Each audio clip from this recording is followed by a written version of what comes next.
Welcome, everybody, to the Living Consciously television show coming to you live from our Denver, Colorado studios. We are also streaming live on YouTube Live, as well as Google Hangouts and on ConsciousEvolutionMedia.com. I am your host and your moderator, Coach Steve Toth, and I also founded this network over 10 years ago now, and we are having a blast. And our theme today is, am I crazy, or have I just had a spiritually transformative experience? Our guest today is Rosie Kuhn, and she's, of course, no stranger to this network. She's been on multiple times, and she's responsible for that great theme. Welcome to the show, Rosie. Thank you. Which theme? And the one that says, am I crazy? Oh, that thing. Or have I just had a spiritually transformative experience? So let me introduce you to the rest of the cast, and beginning with the very first lady on the left. Her name is Jamie Lerner, and she's joining us from that city that's really windy. That would be Chicago. Welcome to the show. Thank you. It's so great to be here. Great to have you. And next to her, another great lady, and her name is Linda Dyer, and she is joining us where the kangaroos never stop roaming the ground, and that would be Australia. Welcome to the show. And that's perfectly correct. Yeah. It's the only place I know that they're roaming. Well, that's right, and it just seems something out there, having just come back from the country, though, is very real. I was actually walking on the road with them, so you're perfectly correct, Steve. Wow. I was smiling. It was such a pleasure. And we were going to have Tori on, and Tori Kosicki from the Big Apple, but guess what? The Big Apple is having some challenges right now. So let's cross our fingers that everything turns out. I know that everybody bought up all the food and all the booze in New York. So have a great time, everybody. Big party.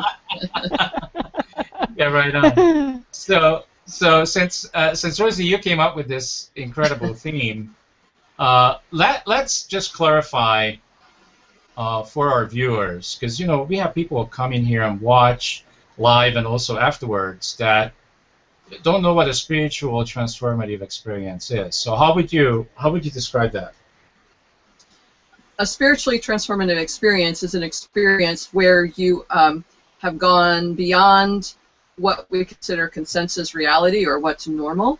It might be through an out-of-body experience, a near-death experience, through Kundalini, visions, mystic experiences, something beyond what we consider normal that has been transformative and in a sense, opens the veils to another orientation, another paradigm that many people say exists but have never really truly experienced. So these experiencers actually have experienced that. Oh, fantastic. So I must be having a lot of these because I'm so abnormal. I am as abnormal as they come. Good to know. Yeah. So Honesty is wonderful. Yeah. So I'm sure it would be really useful to all of us and to all the viewers that if we could go around the table here and maybe share some of our spiritually transformative experiences with the viewers and each other, and see what we can learn from it. Who would like to go first? Everybody cannot go at the same time. Just like they do it on The View, it cannot. Go ahead, Linda. Go. I was just going to talk about a couple of things that come to mind. Once I was speaking on a stage in San Diego, and it was like my body completely left me, and I was really being entertained by myself. It was amazing. And I thought I was funny. It was just, and the people were crying, the people were laughing, and no one moved at the end of that speech for quite some time. It was like we all had to come back to earth, or not, and appreciate what had just happened. And I couldn't leave the stage. I was just inundated with people who wanted to talk to me about what had just happened, and it was just phenomenal. Wow. And that was a real, I still remember that. I always go back to that experience as being something that was a true pleasure. I was talking to my coach about it, and she said, you were absolutely led. You know, it's like you just took over, or you gave your body to the universe, and the universe gave you everything you needed to say and to do, and that's why you enjoyed it so much. It was like watching it from the outside in. Wow.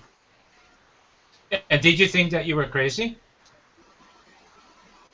Oh, I absolutely was, but then I am anyway, so...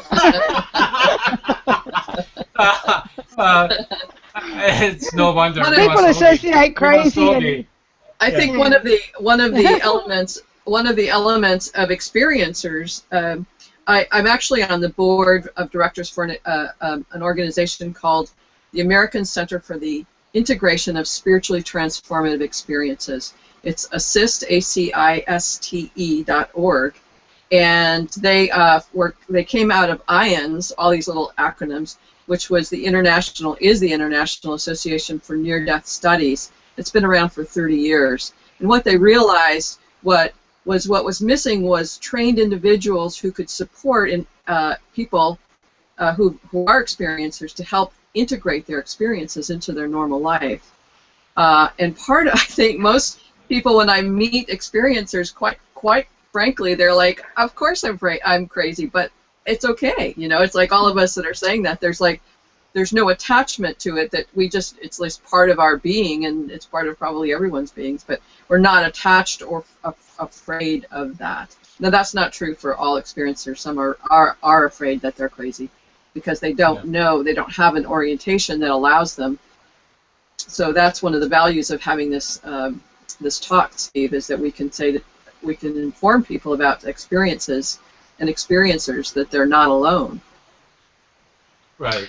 You know, I think that this is a common experience that people have often and don't really understand, because when we're connected to ourselves and open to the receiving, we receive all kinds of information that we're not even sure where it comes from. And I think people do experience that quite often, and that it's important that we reassure people that this is really such a natural state of being. I think this is our most natural state of being.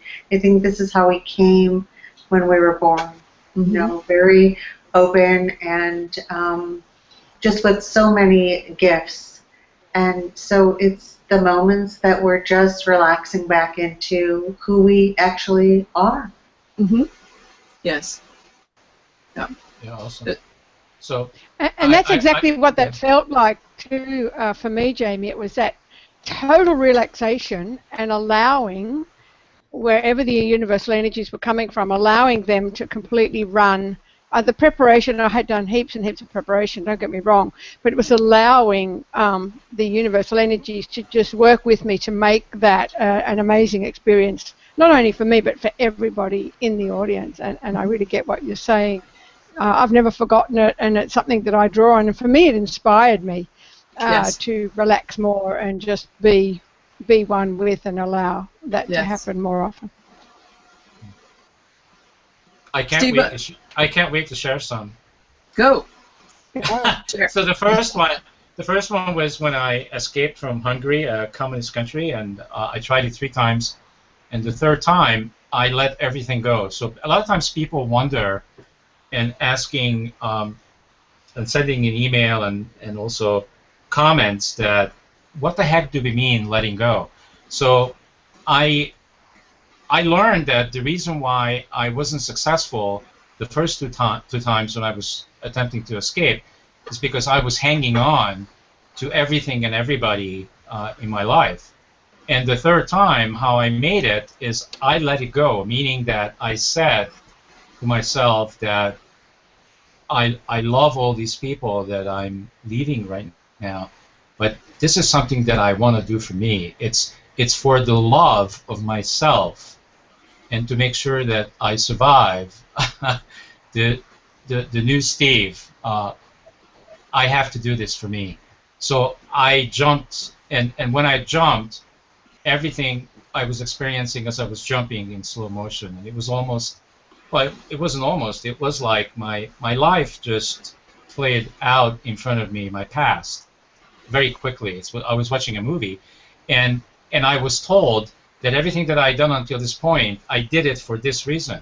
Mm-hmm. And when I jumped over, I had this feeling that I don't even have words to describe to this day. I was filled up with joy, and I felt the meaning of freedom for the first time ever in my life. That I am on free soil, and I even remember to this day I kissed the soil. It was Italian soil, but it didn't matter.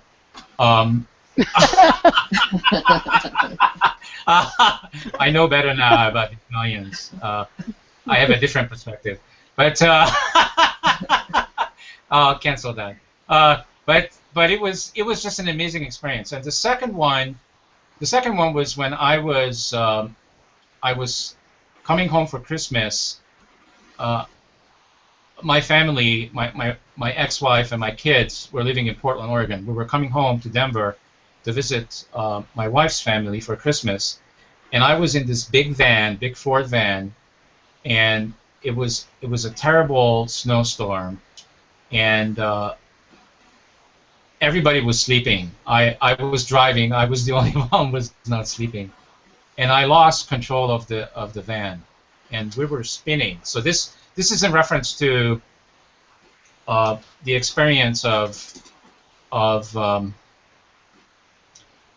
losing your life. So at that moment, I was just spinning, and I knew that we were going to fall down to the other side, which was below us. This was one of those highways when one was up high, the other one was low. We were up high, and I knew that if another car comes, they're going to hit us, and we're going to end up down on the other side. And we were spinning, and I touched my ex-wife and said, I just want to say to you that I love you and I love my kids, but it's over. We're done. And she didn't even have a chance to say anything. And all of a sudden, like some magical powers stopped the van right before it was supposed to fall off. I don't know how, because I didn't step on the brake. I had no control of the car. And all of a sudden, and what I was experiencing is that I actually died and I was reborn. That this is one of those things that the impossible just happened. Mm-hmm. Does that make sense? Yes, totally, it does. totally. Yeah. And then I want to share two more, because really these are the four big ones in my life. So the third one is Can I just say before you start to share that you said, does that make sense? I don't think it has to make sense. I think Okay. if as long as it makes sense for you, that's it's just all a that habit I matters. have as a moderator that I keep saying, does that make sense? Yeah. I'm just looking for feedback that you guys are getting it. Yeah. And it doesn't even matter if you get it or not. No. It doesn't matter, but yes, Okay. it makes sense. It makes sense, and yes, it makes sense. Yeah. Okay, great. So the third one was when I completely destroyed me. Okay, so I came to this free country to experience freedom and create whatever I wanted. What I created is crap. I basically was destroying myself. And it took me several decades, and I got to the point where I basically had to say, hey, it's either I'm dead tomorrow or tonight, or I'm waking up tomorrow morning as a new person, and I'm changing my life, like, right now.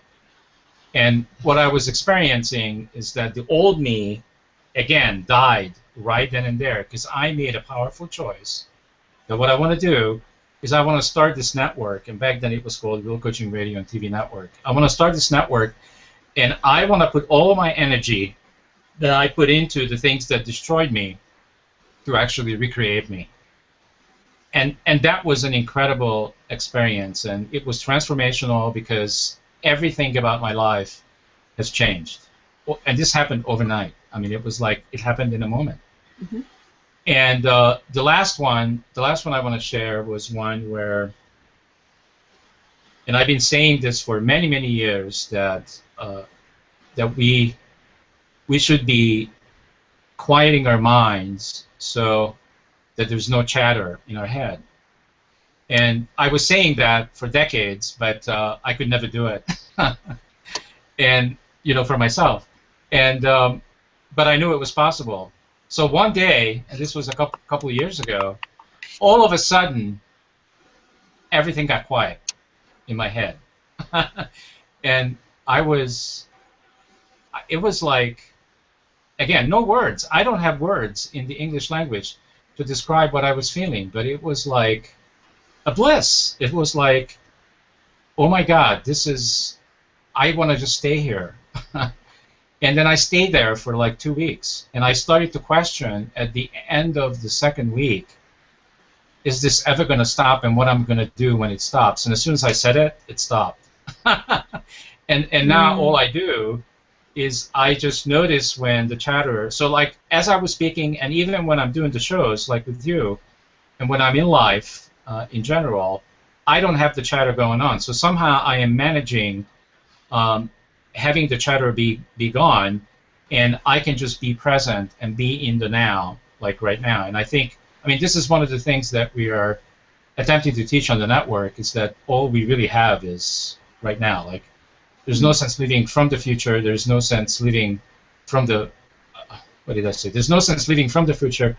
There's no sense living from the past, because the past is gone and the future hasn't happened yet. So all there is really the right now. And that's how I just manage myself right now. And I feel that it's transformative, because I have never, it's like everything that I do and now I'm involved in, I am now not questioning. I am just naturally flowing in the energy of now, and I'm absolutely doing what I'm supposed to be doing, and there's nothing wrong. It's interesting. Every experience that you described, you had to release resistance to get to that transformative place. And I think that's really key, that once we release resistance and let go and just allow what is to be, that yes, we can transform in that moment. And the other thing that what you described in each of your 4 experiences was, for you, a natural ability, in a sense, to integrate the experience.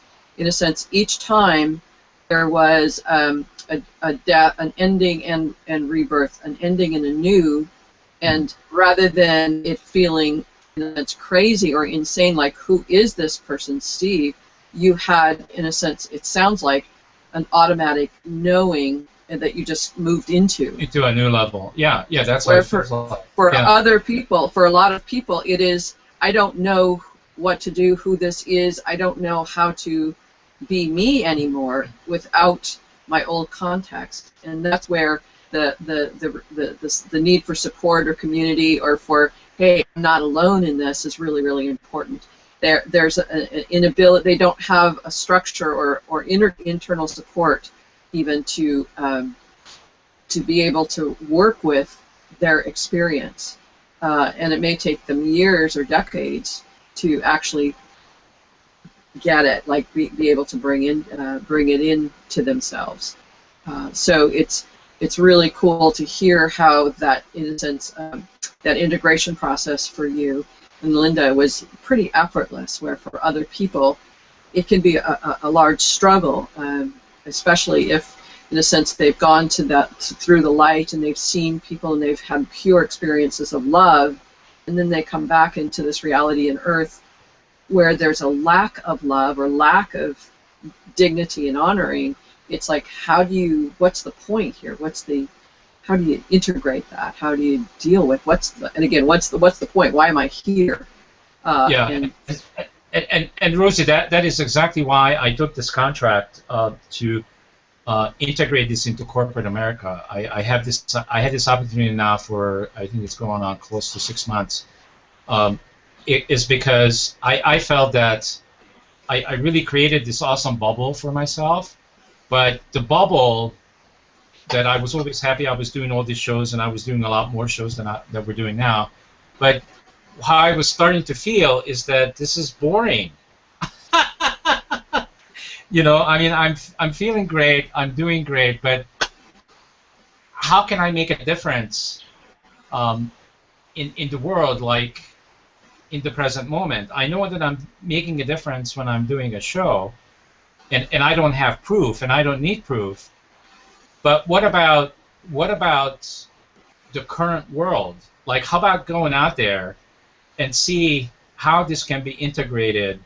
Like, I want to play with that, and that's, it was like I was called that you got to take this to a different level and see if you can take everything that you learned and you're practicing for yourself right now and see how you can make it work in the world that is very negative, and or it can be, Yes. and people are not necessarily like at the corporate place where I'm currently spending a lot of time.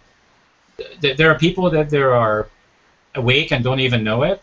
I can tell it because I can just feel them, and I can tell, you know, how they're responding to things.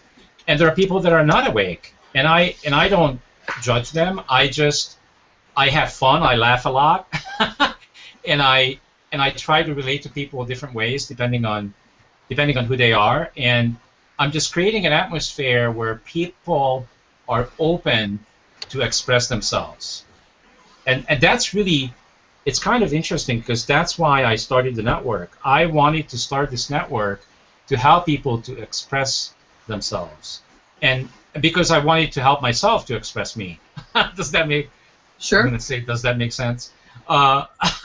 Because the communists wouldn't let me express myself. They wanted to control me, and you know, this is kind of interesting because if I look around America right now, I'm reminded to a lot of the things that I experienced when I was in a communist country. This country is going in a very weird direction, driven by our president. And I'm noticing a lot of the same things, that what matters is the elite in politics and in media, and the list goes on, which is how it was in communist Hungary. The elite is the one that controls the everyday general population, like me and you. And it's the same stuff. It's like, oh my God, it's like, it's not that different. Does that make sense? So, Sure. And yes, there is freedom here, but if you look around, it is very, very challenging right now. And so you know, instead of me judging the media and me judging the president and me judging our politics, I just chose to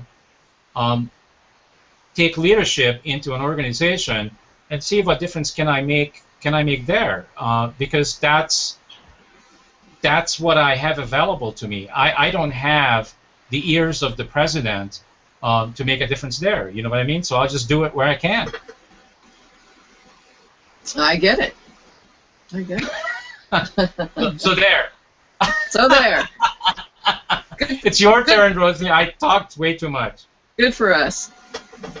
I have transformative experiences pretty well daily, but the one that was most significant was when I was sailing across the Atlantic Ocean on a 93-foot schooner with 6 other people.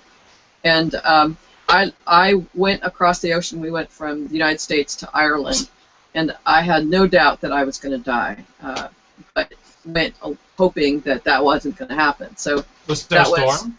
Was there a storm? No storms, nothing. Okay. Nothing that, you know, the rest of the crew were having a great time.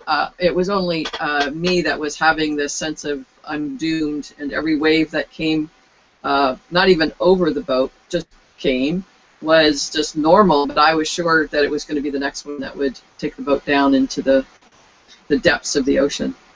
This one night, I was clinging to my pillow and to my sheets and on my tummy, and I was laying there, and this experience showed up of that I was actually in the belly of the boat, and this boat is in the belly of the ocean. And it's the belly of the ocean is in the belly of the Earth, which is in the belly of the solar system, and it just went on and on and on, and in a sense of really getting the the clear, true divine order of things, and that this boat was, and me in this boat was perfectly in harmony with every other element of our universe. And for me, that was. Has it ever occurred to you that you were the belly? Oh, I don't know. But in that moment, I was able to shift my orientation from constantly being in fear of the next moment to coming into a place of what I consider true orientation of being the essential joy of just being, as this boat was in its life. It was happy doing exactly what it was built to do, which was sail the ocean.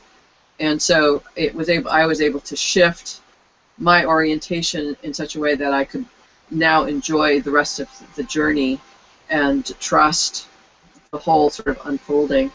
And from that, many things happened. One being that I wrote my dissertation on transformation sailing as a transformational experience. And then second, developing transformational coaching and teaching people transformational coaching over the last 15 years. So that little tiny experience has been extremely transformative in so many ways, that creating having a paradigm shift, which is what we're talking about. It shifts the paradigm in such a way that we can't not know that we just had that experience, whether it's a vision or an out of body, or much like you're describing, Linda, this experience of the wholeness and the union and harmony of the wholeness of your experience. It just was. There's no question about that. You know, I think it's important that people hear that they're, in those moments, they can soothe themselves back into that connection. That if there is that moment of fear or concern or frenzy, that to soothe yourself and into the knowing that all is well, and that where you are is all is well. Because I think the other side of where you are is really where the transformation occurs. But I'm sure it would be quite frightening. The challenge too, Jamie, is that our cellular memory, in a sense, the physical form we have and the density, it carries a memory of all of the times that we weren't safe and that we weren't whole and we weren't okay. And so it remembers, the fear comes through that cellular memory, even though we have this knowing of the unity experiences. Our cellular memory goes, no, that can't be right, because I was killed for being a bad person, or I died of starvation because nobody, all of those things that are still reminding us of a different orientation. And that's where it's challenging for us, because I don't think too many therapists and spiritual guides really support that unfolding of the both and. Yes, there's the unitive experience, but also there's this human experience that we've endured for perhaps lifetimes, if not at least in a collective unconscious that says this stuff is there. So we're having to be in both. Yes, I had the experience, and when I come into my fear, now what? What happened to that unitive experience? So I really appreciate what you're saying in terms of trying to remember that, but at the same time, our cellular memory is so, creates that anxiety and that fear. I think I have an interesting example of possibly that from a variety of different people. I arrived in China on the day of the earthquake, and some people would have caught the next plane home.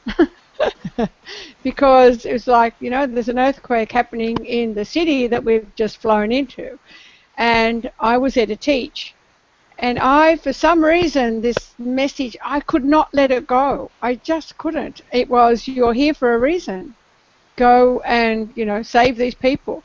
And I'm thinking, what the, and I was talking to the people in my class saying, you know what, I think we have to go up to the earthquake zone and assist these people to get through this catastrophic event. And I was adamant that it was absolutely something I was sent to do. I have no idea, you know, and there was nothing inside me that got fearful or said, you know, you're crazy, probably because I knew I was, and that it was just common sense in my world that I should go and do that. And a lady in the class said, well, how stupid's that? You don't even speak a word of Chinese. And I said, look how quickly people think of how somebody shouldn't do something. I said, all I'm thinking of is how I can make it happen, and all you're thinking of is why I can't. I find that interesting behavior. Anyway, it's funny that another girl did join me, and we made it happen. We went up. A lot of people didn't help us like we thought we would, and we just kept working towards making it happen. We went up to the earthquake zone 4 times.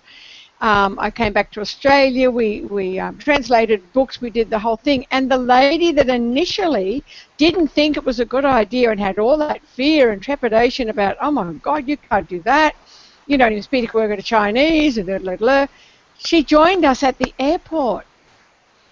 And she said, here, I've got a donation to help translate your book. And it was exactly the rest of the money we needed to give the printer. Exact, to the cent.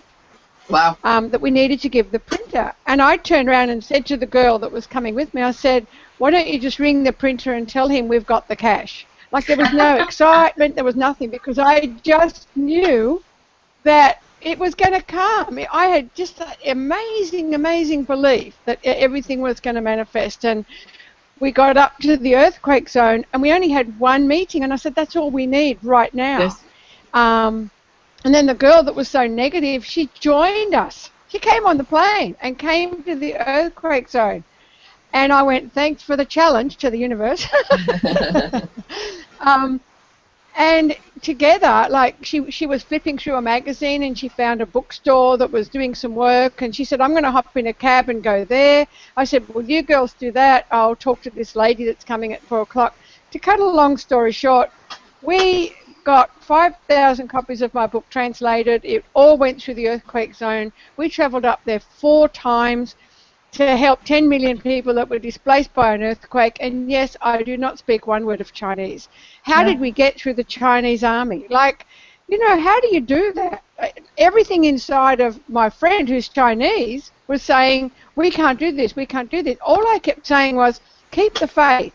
With faith, you can do anything. And I don't...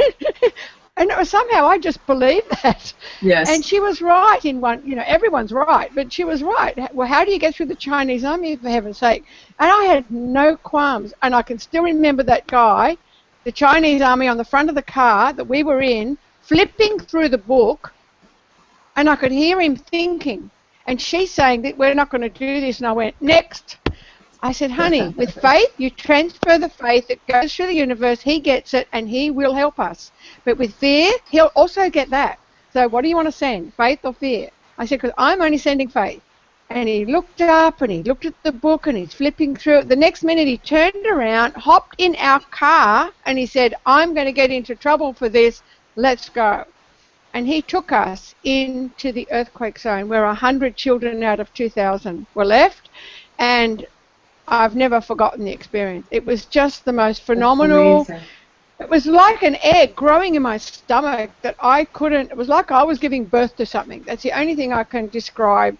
And I couldn't stop that growth. And so rather than fight it, I went with it. I was, you know, absolutely obsessed by this. I was in China for a reason, to make something happen and to go with the flow. And that's exactly what we did. It was a phenomenal experience. And yes, or if you write it down, which I have, it's a chapter in my book, if you write it down, you think, how on earth? Yes. Well, you know, I want to say something about cellular memory and vibrational residue, because I think it's very important that people understand that they have a choice to sift through all of that and to sort it out and to understand what is theirs and what is not theirs, but something that they have taken on vibrationally.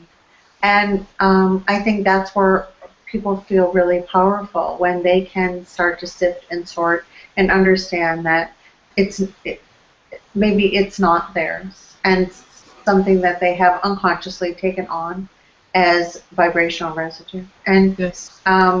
I think that for most of us, 90% of what we carry within ourselves is only vibrational residue. Yes, I totally agree with you. You know, that's... Yeah, so I actually have an example from my recent corporate experience. Would you be open to playing just a little game real quick and see if we can get this? This could be transformational. Who knows? Would you be willing? I'm not going to ask you anything. Sure. We don't have to take our clothes off, do we? No, you don't. Okay. Keep your clothes on. Okay. Can we if we want to? Although the FCC is not watching, so it would be fine. Go ahead and take it off if you feel comfortable. Just maybe. I can't promise. So for a moment, just imagine that you're all 19 years old, okay? And so am I, okay? So I'm just gonna go and ask each one of you a question. So Jamie, would you like to go out on a date with me? Yes, I would love to go on a date with you. Okay. All right. So Linda, would you like to go out on a date with me? Absolutely, bring it on. As long as we're dancing all night. Okay. Rosie, would you like to go out on a date with me? I think it would be great fun to go out on a date with you. All right. So when I was 19, I played this game, and you know what I was getting is no, no, and no. So this experience right now is transformational. But guess what I did next? The next day, I asked them again. And they said no and no and no, and I kept doing it until somebody said yes.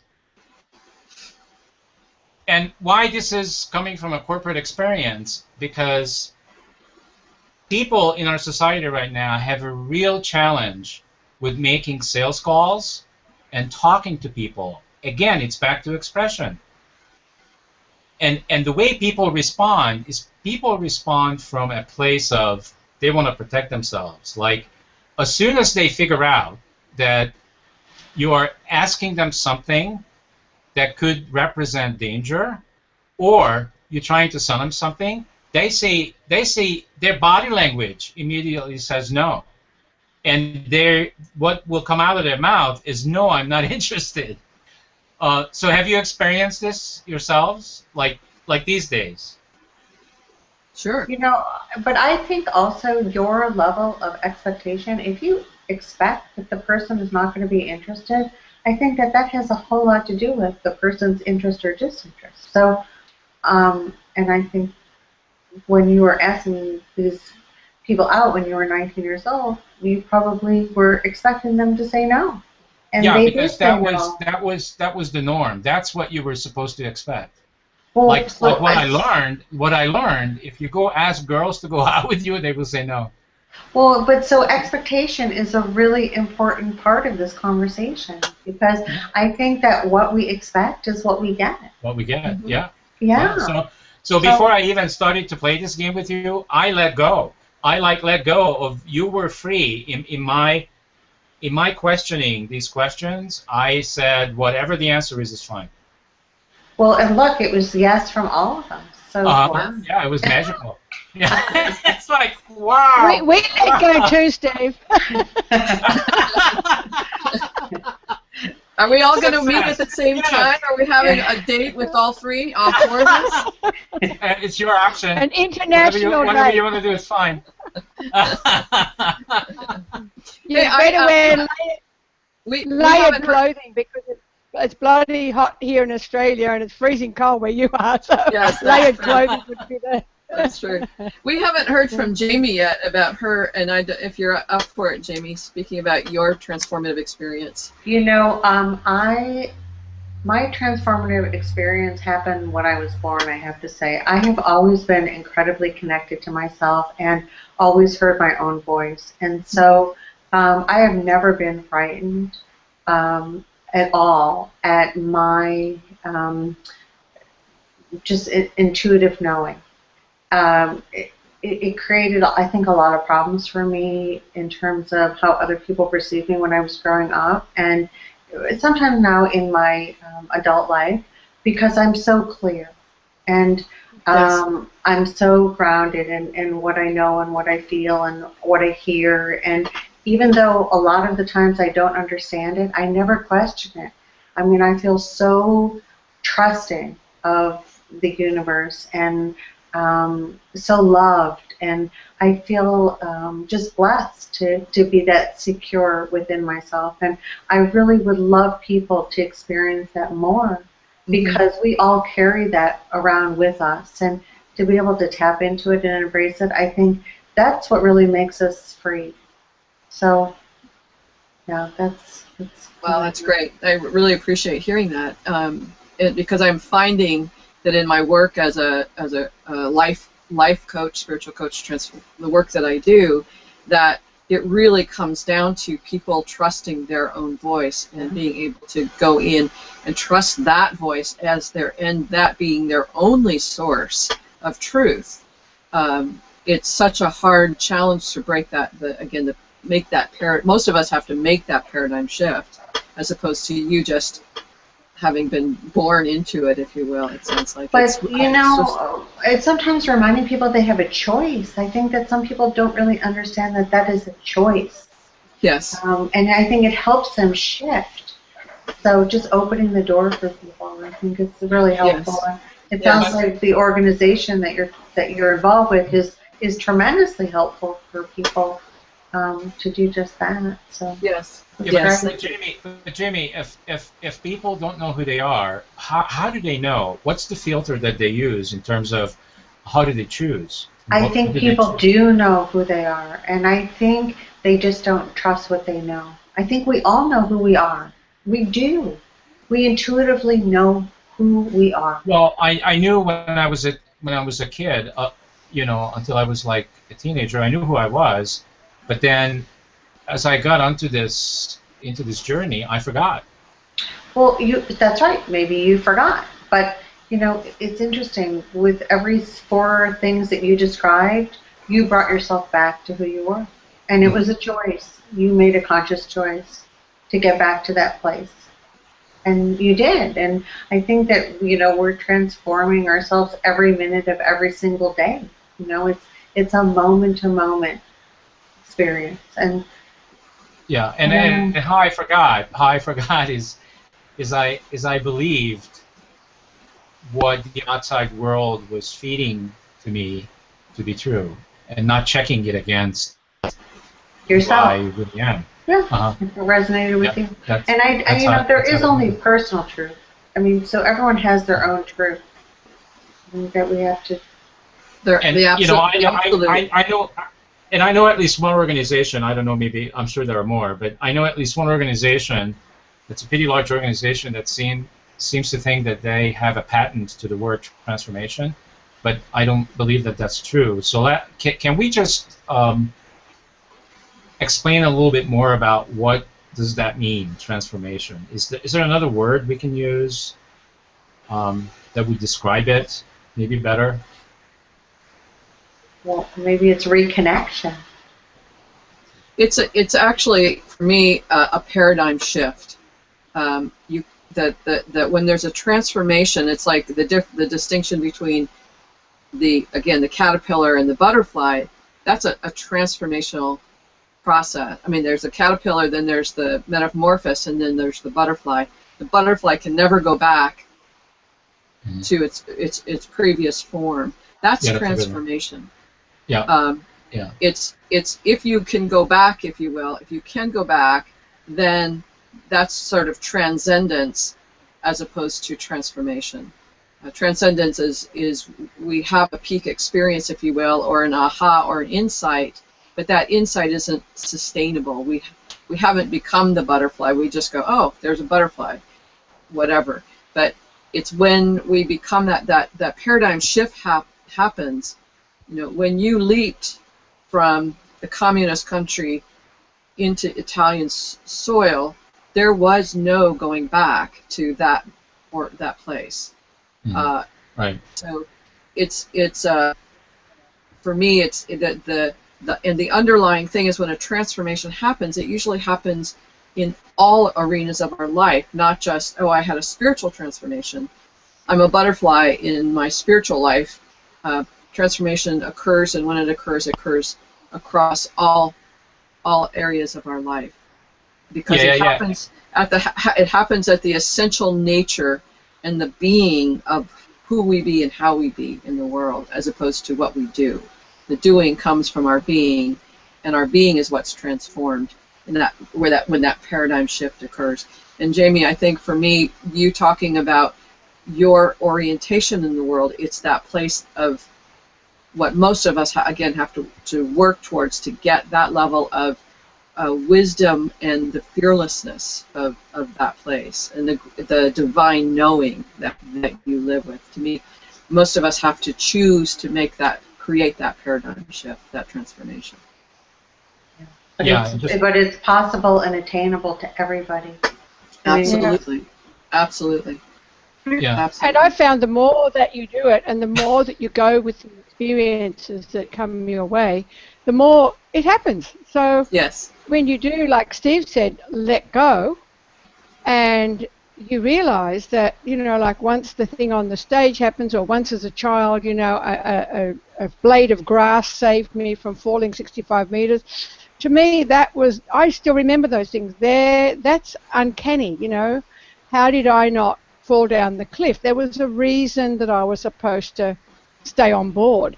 So I look at things like that, and when you sort of get those things, rather than look at, oh yeah, but you could have died, it's too much energy for me to keep thinking about all the things that possibly could have happened, like boring. So if we look at, and that's why I called my book, How You Can Make It Happen Now. It's so fast with your energy, and so much happens in your life when you just look at how you can make it happen, when every cell of your body is just working towards an ebb and flow that is just peaceful and calm and exciting and happy. And, if anything else comes up, you go, next, dismiss it, because, why waste the energy on it? And the other thing is, once you're in this wonderful transformational state, you're never afraid of dying. Because it just seems like, I don't know, there's just no fear of that at all, ever.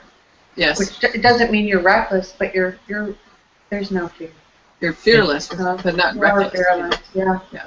Yeah, you know how we get attached to our environment. So when I went to Italy, I just proved to myself that I just completely changed my environment. I mean, my entire environment. And I didn't disappear. I was still there. I just wanted to use this example as, how often people think that, I know people that don't ever leave the city that they were born in. Matter of fact, they may not even leave the house that they were born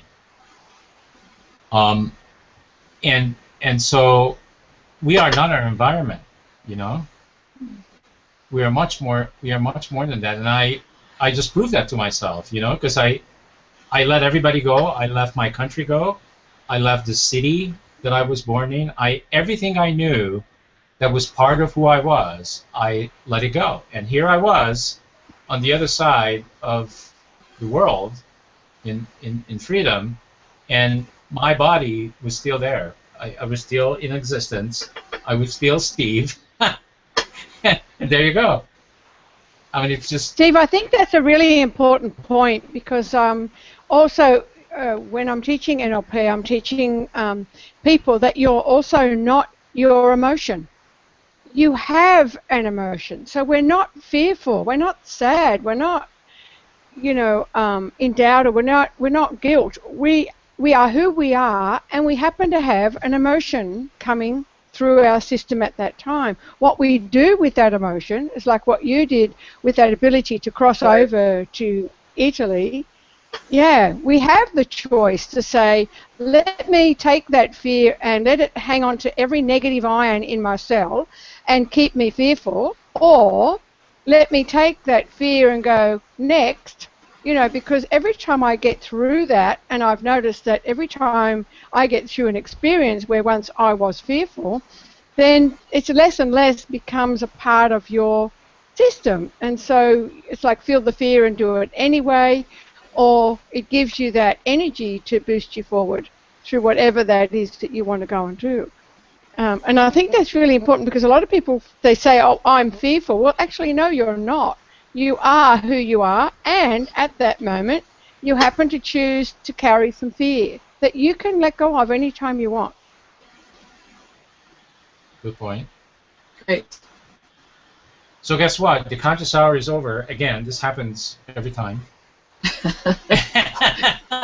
We can always count on the conscious hour will go so fast that before we even say the first few things, it's already over. So, Rosie, what would you like to say to the viewers out there in terms of having them experience this spiritual transformative experience? Like, what's the lesson here? We just spent a conscious hour talking about it, giving lots of examples from our own lives, which I hope will be useful for people to identify when they're going through one of these. But what would you like to say just to the general public, about it? I would say you're not alone. Over 50% of the people in the research, it says over 50% of the people have had spiritually transformative experiences. I encourage people to Google near-death experiences, out-of-body experiences, childhood spiritual experiences, whatever it is, spiritually transformative experiences. Google it, and you will find enormous amount of information and support for you. Also, there are, through Assist, you can find support people as life coaches or spiritual directors or therapists that are trained to support people who are experiencers and who want that kind of support, as well as communities that are available. So you're not alone. There's a bunch of us out there who are crazy and wonderful. Delightfully fearless. This is a good example right here. Yes.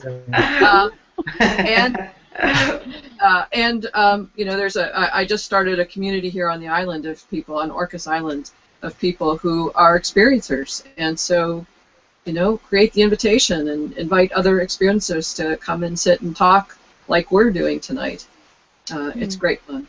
And if any other young men out there are wondering that if they're going to ask a young lady out and they're going to hear a no, just watch that part of the show where we prove the complete opposite. Yes, well, we said yes, and we wanted to take off our clothes. That's right. That's both of those things. Well, isn't that what comes naturally after? Well, yeah, I was supposed to buy you dinner or lunch, but oh well, we skipped that one. Yeah. All right. All right, so you were all delightful and wonderful, and if we have touched, moved, and inspired anybody out there in the ethers, definitely come back and keep watching Living Consciously TV or any of our other programs that are now on in the evenings at 7 p.m. Mountain, 9 p.m. Eastern. Thank you very much to our guest cast, Rosie Kuhn. You were fantastic. Thank you, Rosie. For the great theme. Thank you, guys. Conversation.